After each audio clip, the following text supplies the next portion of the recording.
Assalamu alaikum warahmatullahi wabarakatuh. Ompizana wada mwina balamusizaako nnyo. Abebitiibwa nkomyewo okwongereza ku video yange yasooka. Era nga bw'oba otegeera eno gy'olaba kikwetagisa kulaba gye nasooka okukola. Ojja gisanga ku mukutu gwange ogwa TikTok Hassan The Rocks oba ku Facebook Yekola Music Analyst. Ogirabe then olwo gy'olabe n'eno osooka otegeera ekigenda mu maaso. Naye okuyitamu kati ni mu video yasooka nakugamba nti mu Uganda mulimu abantu ba mirundi ebiri. Mulimu Abannayuganda nga bannansi nembamu n'Abannayuganda nga batuuze. Nenkulaga nti obunnansi guba musaayi nga gwa nsi eyo. Ate obutuuze ziba mpapula nga za nsi eyo. Nenkulaga nti teriyo omuntu yenna asobola kufuuka munnansi wa nsi ndala wabula asobola okufuuka omutuuze mu nsi endala. Era nenkujjukiza nti teriyo mutuuze asobola kulumirirwa nsi gy'afuna mu butuuze kusinga munnansi na nnyini nsi eyo. Ekyo tekiriyo era tekiriba. Kategedde akantu ako. Olwaleero nzize nnyongeze ku video eno nkulage nti kigambo bunnansi kitegeeza guba musaayi ogw'ensi eyo. Njagala okulaga abamu ku bantu be twegomba mu nsi muno basereebu ab'amaanyi era nga bawangalira mu nsi ffe ze tuulanga ebirooto byaffe okukeera enkyo zibeeramu oba okuzifunamu obutuuze. Naye nga bo batugisa ne bakulaga nti ekiyitibwa omusaayi gw'ensi yo kye kisinga obutuuze mu nsi yonna gy'oba owangaliramu. Asooka nja kuwa Serena Williams. Mumanyi yali muzannyi wa ttena. Ekitiibwa n'akifuna. Feemu ng'agirina. Ensimbi n'afuna nnyingi. Era nga mutuuze mu nsi. Oboolyawo gwe nange ze twegomba naffe ofunamu obutuuze. Amerika. Yafuna byonna byalaba mu nsi nti abifunye. N'asigala ng'alina ekintu kimu ekibulayo ekimulumya omutwe. Kwe butamanya obunnansi bwe musaayi ki. Omusaayi gwe gwa nsi ki. Yatambula bagamba mpaka mu Nigeria ng'anoonya kumanya we watuufu waava. Nga wula talina mirembe mpaka ng'amaze okuzuula obunnansi bwe bwawa. Genda ku Zinedine Zidane yakuba eddiba n'afuuka asinga oddikuba mu nsi yonna. Ensimbi n'azifuna, ekitiibwa n'akifuna ng'awangalira mu nsi gye bayita Bufaransa ennungi erina buli kimu kyonna nga wakitiibwa. Yawummula nako ne bamuzza ku ttiimu y'eggwanga nga balaba Bufaransa tegenda kuyitawo nga terina Zidane. Ne bamukomyawo okulaga nti baali bamwagala era nga bamwetaaga. Nga mweru nga bo era nga tumanyi nti mu Faransa abasinga obungi nga tetumanyi. Ekiseera kyatuuka nga alaba buli kimu kyeyetaaga mu nsi akifunye naye ng'abulamu ekintu eki. Obunnansi bwe buliwa. Omusaayi gwe gwawa. Omusaayi gwe gwawa. Yatambula anoonya omusaayi gwe gwa gye gwava yasibira mu Algeria. Okitegeera? Genda ku basajja abasambi b'omupiira bano ba Evra. Bajja kugamba bazadde be Bafaransa era yazaalibwa mu Bufaransa. Kati abalowooza nti okuzaalibwa kw'omuntu mu nsi kimufuula munnansi mulabire ku Evra. Evra bamuzaalira Bufaransa gye yakulira gye yasomera buli kimu kyonna n'olulimi amanyi Lufaransa. Yamala ofuna byonna bye yeetaaga okufuna ng'omuvubuka mu nsi. Pira agukubye, kitiibwa akifunye, feemu agirina, sente azifunye. Yafundikira anoonya obunnansi bwe buli ludda wa musaayi gwe guliwa. Yasibira Senegal. Oba kitegeera ekyo kye kiraga obukulu bw'omuntu ayitibwa munnansi. Munnansi omusaayi gwe gwa gumuluma ogw'ensi ye. Kategedde akantu ako? Tuve ku abo abeewala ennyo oboolyawo betategeera tukomewo ewaka. Gasumba bamuzaala mu Uganda gye bamuzaalira. N'akulira mu Uganda n'asomera mu Uganda. Juzi mwamulabye ng'ali e Rwanda essanyu nga libula omutta. N'akuba ebifaananyi bya street z'e Rwanda gye basimba emiti egirabika obulungi, ekibuga ekinyirira, n'akulaga gye bakola road waka, n'akulaga gye bakola amagaali gye gayita, buli kimu nga musanyufu okuba nti ensi y'omusaayi gwe oba ensi y'obunnansi bwe ekulaakulanye n'etuuka okuba nga yina ekibuga ekisinga obulungi obuyonjo mu Africa era ng'erimu ku nsi ze kwala ekifo kya 6 mu nsi ezisinga okukulaakulana ku speed mu Africa wano.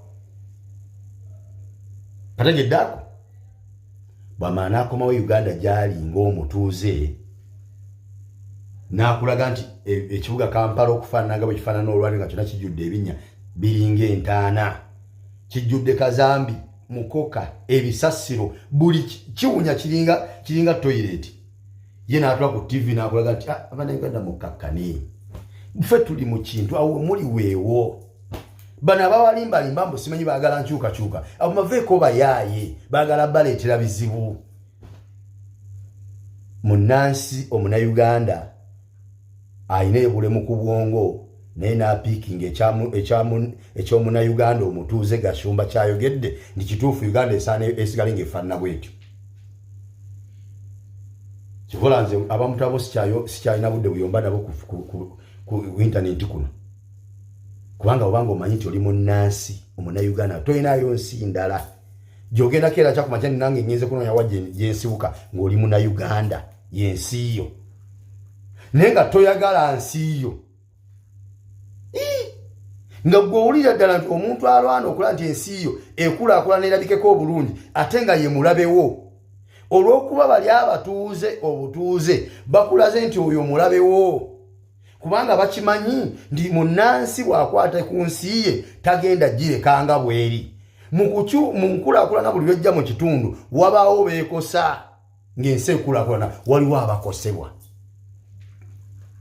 kati omutuuze obutuuze atali munnansi ali mu kutya n'okwekengera nti omunnansi bw'akwata ku nsi ye n'agamba ogikuza oba ogikulaakulanya kati ffe abatuuze obutuuze abaazimba twazimba mu bukyamu abaafuna amataka ge twafuna mu bukyamu tunaagasigaza nga munnansi akutte ku nsi ye kwe kutya kwe balina kati nawe buli bakozesa gwe munnansi alina obulemu ku bwongo okulwanagana ne bannansi banno okusigala ng'ensi yo tekulaakulana wabula nga abatuuze obutuuze abatali bannansi bo bagiyagaliramu bulungi nnyo kubanga ewaabwe bali bulungi ewaabwe wakulaakulana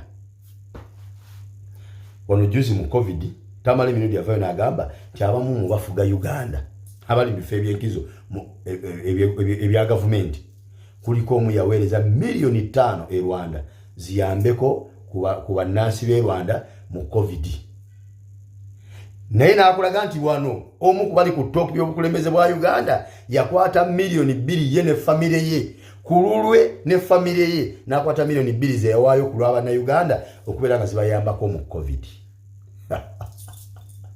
naye ng'oli yaweza obukadde 5 bwa dola inna lillahi wa inna ilaihi rajiun obukadde 5 bwa dola omanyi sente ziri mu buwumbi 18 obwa Uganda olina akwata miliyoni ezi n'aziwaayo ku lulwe ne famire ye wakati ku TV ng'ensi yonna eraba si mukyama naye nti nange nja kwebuuzaako ku maama ku musaala gwange gwenfuna nzijeko obukadde 2 mbuweeyo ku lw'Abannayuganda okubawonya covid awaayo miliyoni 2 ku lw'ensi ennamba ng'amaka ge budget galina ya buwumbi 2.5 buli nnaku ze balina okukozesa omusaayi gwekagulumiriza omusaayi gwekagusika ze mbabuulira gwe munnayuganda ali awo ng'oli munnayuganda naye ng'omusaayi gwe tegulumirirwa nsi yo oliko ekikyamu gwe munnayuganda kyalwanyisa ensi yo Uganda okuba tekulaakulana oli munnayuganda kiggwe akeera ku makya n'ovuma omuntu asimbye ekitooke mu kinnya olw'akabonero okulaga abalina okukola enguudo zino nti muzikole enguudo nfu gwe n'omuvuma mbu ye musiru yatategeera kati gw'oli munnansi alwanyisa enkulaakulana mu nsi yo bw'oba oli munnansi lenyo oliko ekikyamu abantu mubamu ku banene abafuga eggwanga lyaffe bazimbye amasomero amatiribona mu nsi ezituliraanye ng'ebijjukizo byabwe nga mu Uganda talinaamu wadde akatale keyazimba ng'ekijjukizo kye naye baga nti yazimba amasomero egindi muganda wange gawe mmento obuwumbi 10 obuwumbi 60 tye masomero obusomero yazimba mu nsi y'egindi tyekoma mweyo yoka nti ne Tanzania nti nayo nagenda nazimbayo amasomero ne bagabbulamu erinnya amannya ge kijjukizo kye mu Tanzania ekijjukizo kye mu Uganda kiri luddawa ekyamasomero geno labe bayita ebijjukizo byateeka mu Uganda ojja sanga nga bibumbe bye babumba batirawo nti byebijjukizo ninge wala ebijjukizo bazimbeyo masomero ewala ebijjukizo bakozeeyo nguudo mumukabaza mu kubaamu binyana zisimba mu bitooke eriyo gye bagenze mu nsi endala ne ebijjukizo byabwe bakozeeyo nga bakozeeyo nguudo kati munnansi nga munnansi wa Uganda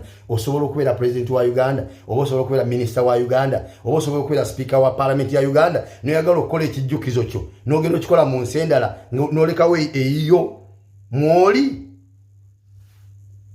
bagundi mwebeeriremu mulinde ekitundu ekyokusatu.